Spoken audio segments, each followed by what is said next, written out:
seems to be checking out so far. Alright, there goes the igniter on, and it switched on perfectly, very fast.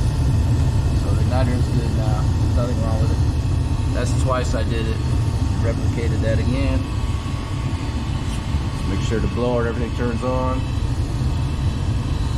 Yeah, it was just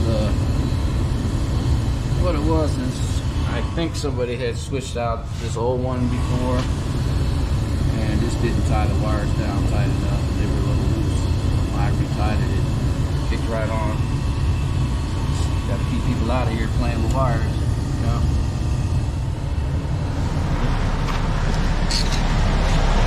There it goes. That was good. Got to change that filter out there ASAP. Alright, so we're good. Alright, everything's back in order. It works fine. The filters change out though over here. Alright, there's the old filters, new filter, you're good to go. Somebody must have put that in before too, I don't know, trash.